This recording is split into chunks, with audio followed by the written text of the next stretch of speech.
បាទជំរាបសួរពុកម៉ែបងប្អូនលោកយាយលោកតាទាំងអូ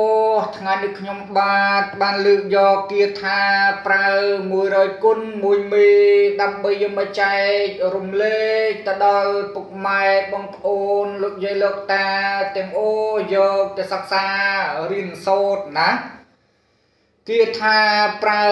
100គុណនេះណារបៀបប្រើប្រាស់ហ្នឹងគឺយើងប្រើណាបានសពសារពើគ្រប់បែបគ្រប់យ៉ាងណាពុកម៉ែបងប្អូនលោកយាយលោកតាទាំងអស់ណាចង់ប្រើទៅផ្នែកមួយណាក៏បានដែរណាបើសិនជាពុកម៉ែបងប្អូនលោកយាយលោកតាទាំងអស់ណាត្រូវអំពើអំពាន់ខ្មោចព្រាយបិសាចអាបធ្មប់របស់គេធ្វើឲ្យយើងឈឺណាយើងអាចយកគាថានេះណាមកសរសៃផ្លុំដាក់ទឹកយកមកពិសាឬក៏ធ្វើទឹកស្រោចខ្លួនឯងទៅណាដើម្បីបន្សាបអំពើអំពាន់ដែលមាននៅក្នុងសរីរៈរាងកាយរបស់យើងនឹងឲ្យវាសាបរលាបអស់អញ្ចឹងពុកម៉ែបងប្អូនលោកយាយលោកតាទាំងអូនឹងបានជាសះស្បើយឡើងវិញហើយណាហើយការបន្សាបអំពើ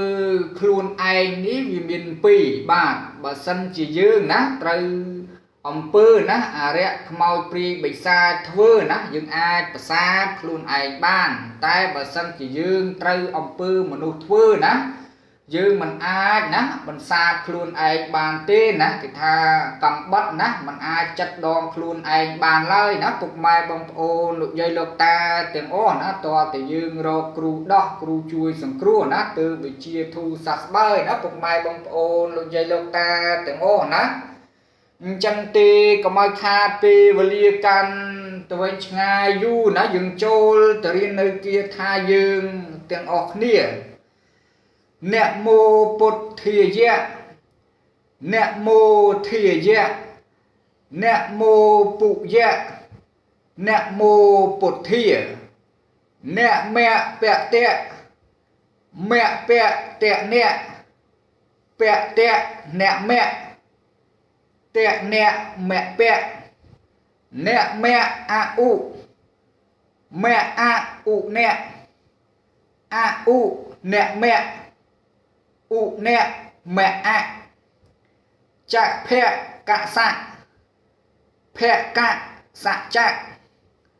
កសៈចភៈសៈចៈភៈកម្ដងទៀតអ្នកមោពុទ្ធាយៈអ្នកមោធាយៈអ្នកមោពុយៈអ្នកមោពុទ្ធាអ្នកមៈពតៈមៈពតៈអ្នកពតៈអ្នកមៈតៈអ្នកមៈពៈអ្នកមៈអឧមៈអឧអ្នកអឧអ្នកមៈឧអ្នកមៈអចភៈកសៈភៈកសៈចៈកសៈចភៈសៈចៈភកៈ